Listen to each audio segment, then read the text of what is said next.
I'm going to go ahead and cut a couple slices. Cutting very nice. You can see the nuts in it.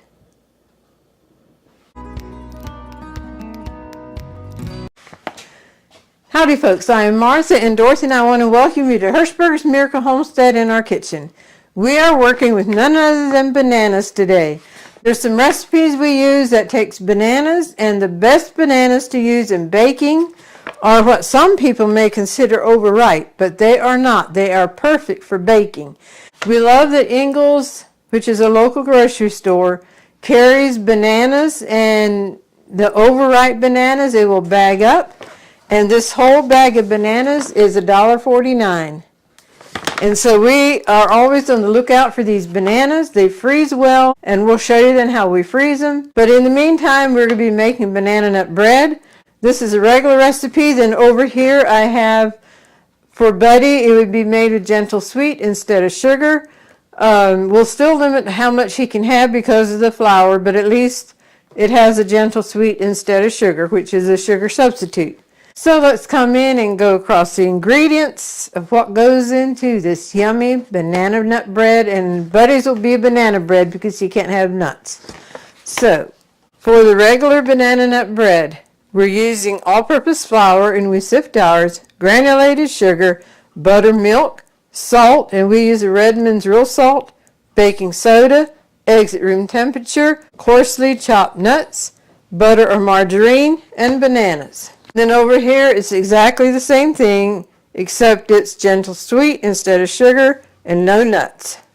Don't they use the cutest little bag here? We're going to take care of the bananas and what we need first, so I'm just to slide this out of the way.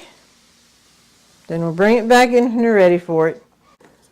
The bananas were extra nice this time. In fact, I didn't even get any nice ones to put in our basket for fresh eating, because we just took of these, and they were excellent.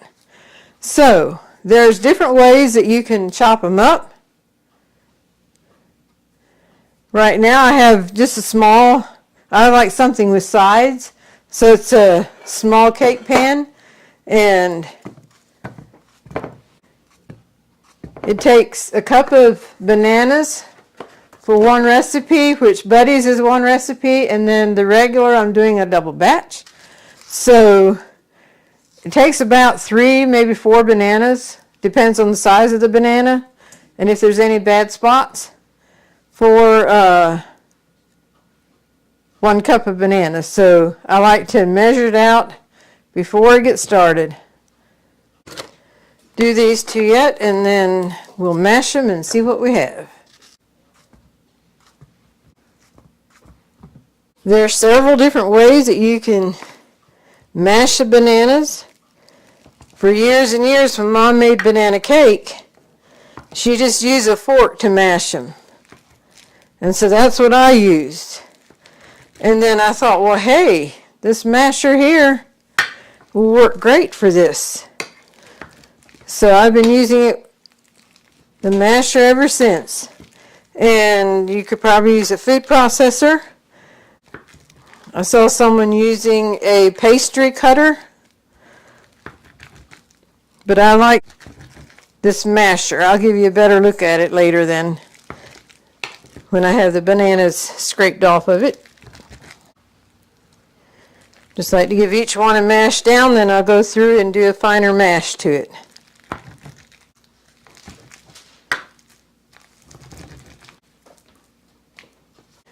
Ours has holes in it. There are some that you can get that have a flat surface, but this is actually Mom's.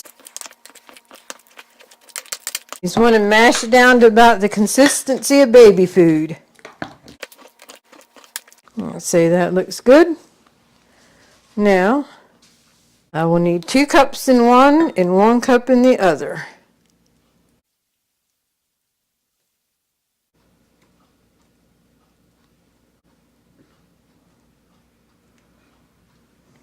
That would be approximately 1 and 2, so I'm just going to put a dash in each one, and we are good to go. And I made a mess.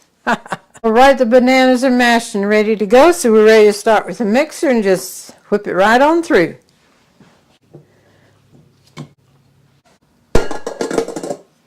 And next to the mixing bowl is the granulated sugar. And we're going to let this mix together for 3 or 4 minutes till it gets light and fluffy.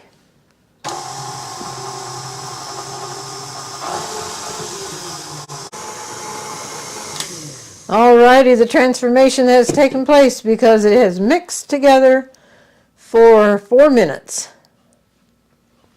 So now we're going to add the eggs one at a time.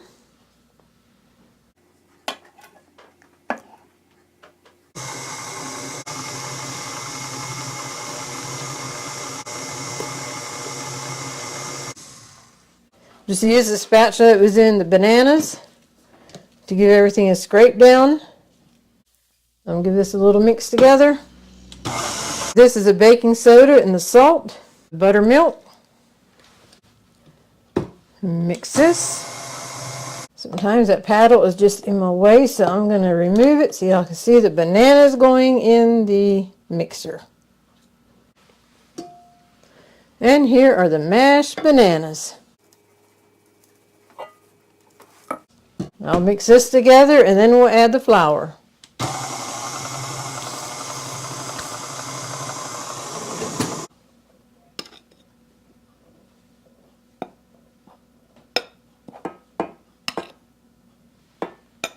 That's probably about half of it.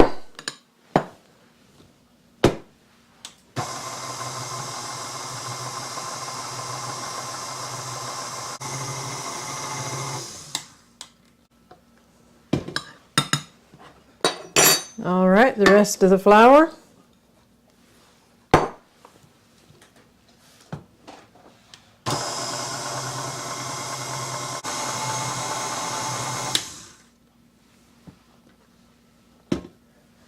All right, I'm going to remove this, just give it one final scrape down.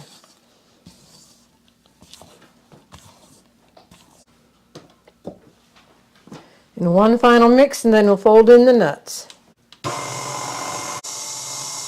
Okie dokie. All right, the last thing to do is to fold in the nuts. So these are coarsely chopped pecans. And now just fold them in. This is smelling so good. I can smell the banana coming up at me, but you know what? That all depends on the person. I have a sister-in-law that would politely say no thank you, because she does not like bananas.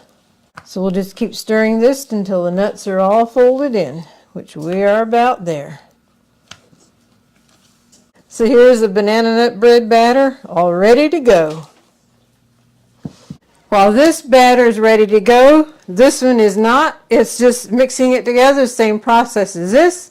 So I'm not going to bore y'all through that. And you may wonder why so much banana bread. No other reason than I was in the mood to make some to be able to give away.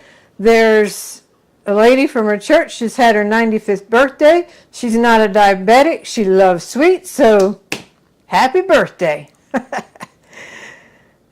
All right, so I'm going to now mix this together and we'll come back in when we're ready to put it in the pans. Okay, we have buddies all done, ready to go, and I just see something. So I don't get mixed up which one is his. Most of the pans have a hole in it, and this one does not. So I definitely don't want to mess it up. I folded up some tin foil, and then I put the tin foil in the hole.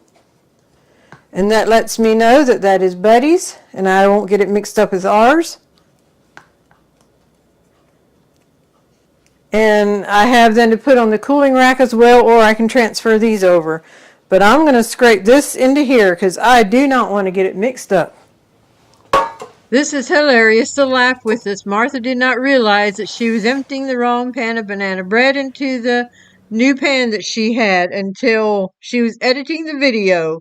And we just laughed and laughed, so laugh with this. If this is your first time with us, you may wonder who Buddy is. He is our special needs brother. He's actually my twin brother, and we have the privilege to care for him. Now it's time to fill up the rest of the banana nut bread. We figure about 1 1/4 to 1 1/2 cup of batter. It kind of depends how much you have for the smaller loaf. So we'll start out with 1 1/4 once, and if we have extra, then we can divvy it out among all of it.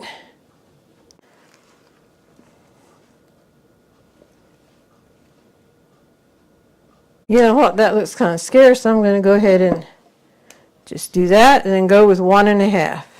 That's what Buddy's ended up being, with 1 1/2. So there we go. I'm going to start out with at least 3 cups for that. It might take near 4.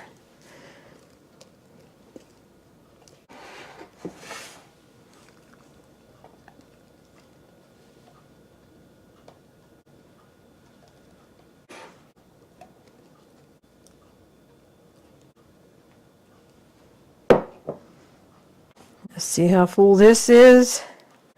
I think I'll let it with that. So 3 1/2. All right, so we got that ready.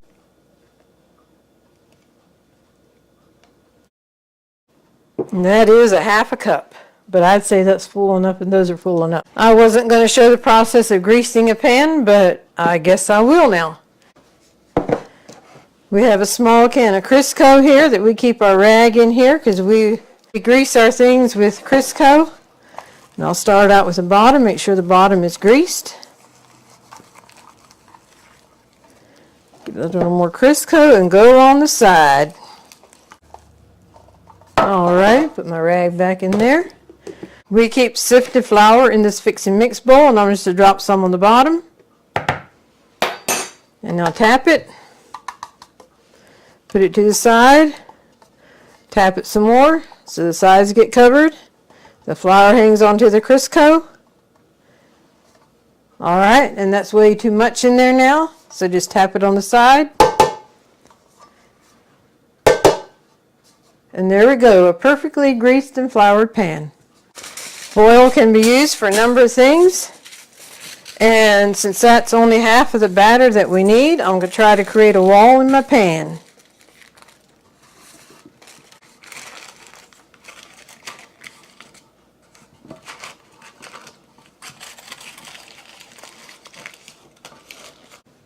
And I'll put some rice on this side of it. Hopefully that'll be enough weight to help keep things in place. Come in with what should be a 1/2 loaf of bread. And I just thought about it might stick to the tin foil because I didn't grease it, but that's all right. It's finally ready for the oven. The oven is preheated to 300 and it'll bake for an hour. At least we'll check it in an hour. Put everything over there so when the oven doors that open, I can just put it all in.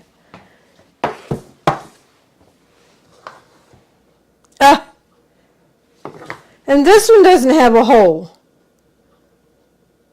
All right. Instead of changing pans again, I'm just to put this down the side of it. Wish I would have thought about that with the other one, and I wouldn't have had to grease another pan.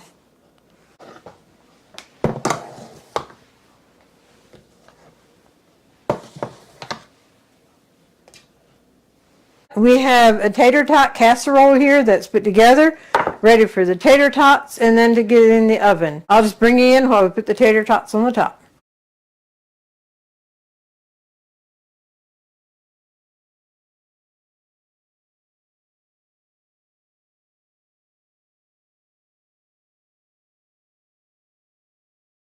The oven is preheating. It's noisy. The mic is probably picking it up, but we do have a video on making the tater tot casserole, and we can leave a link for it in the description.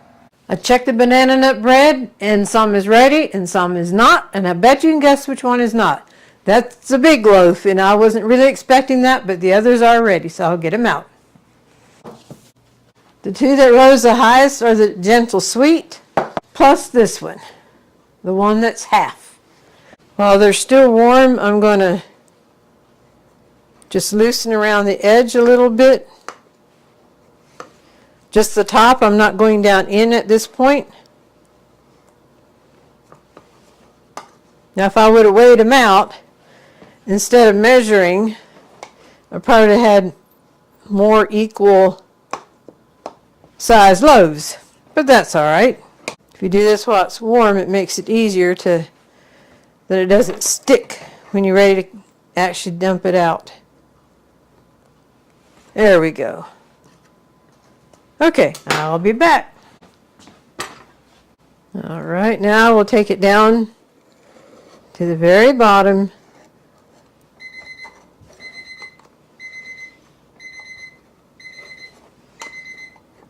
That's to check the other bread. Yes, indeedy, it is done. So we'll let this cool while I'm dumping the others, and we'll dump it out in, probably about another 5 minutes. I'm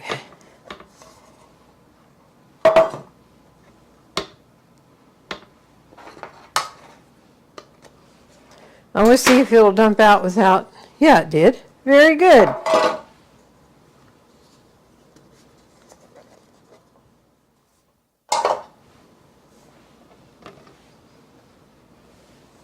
Now this is Buddy's. We'll have to make a note of it next. I need to put the foil on the cooling rack, so I know that's the cooling rack with his.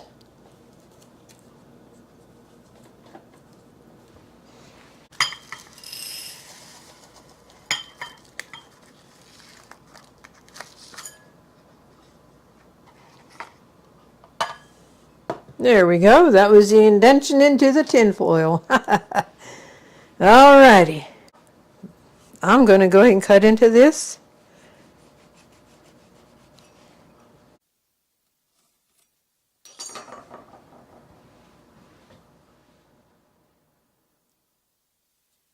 Beautiful, beautiful. Alright, let's see what we have here.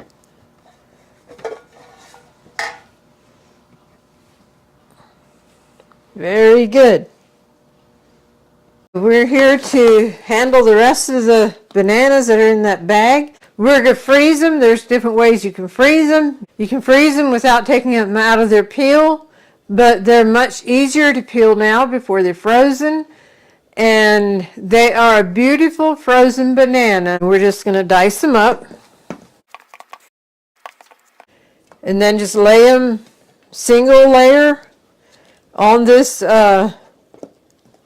it's a cookie sheet, and then we have the cookie sheet liners in it. So, but yeah, just line these up along here, and then we will put them in the freezer. After they are frozen, then we will get them out and put them in a bag. I used to pretty much keep a sour cream cookie on hand for Buddy, and we had to shift gears, and we went on the hunt for some sugar-free cookies for him.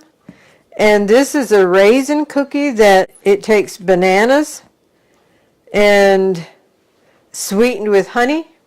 We do have a video on it, and we can leave a link for it in the description. But Buddy loves them, and it takes, one recipe takes 4 cups of bananas, and we found it works great to have them frozen. And something else that we make that takes frozen bananas, and Dorothy calls it frosty ice cream, frosty chocolate ice cream.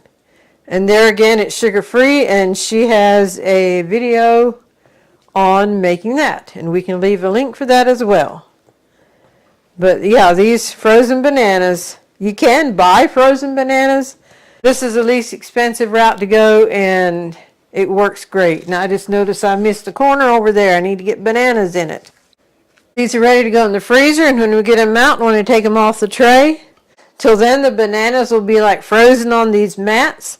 You just pick it up and bend it, and the bananas pop loose. And I'll show you a bag of frozen bananas that we did. Here you go. They keep their color nice, and of course when you get them out, it doesn't take long to thaw.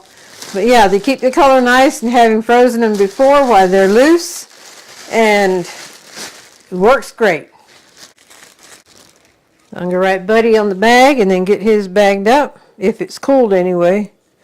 I just put Bud on it.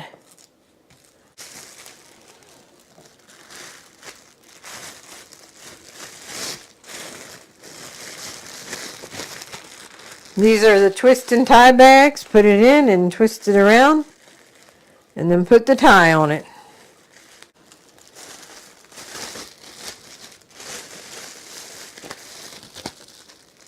And if you have noticed these two jars back here, wondering what that is sourdough bread starter.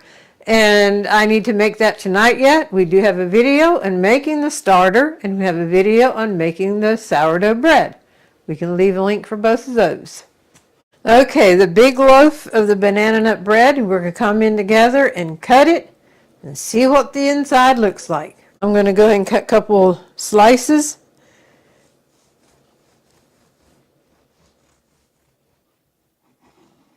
Cutting very nice.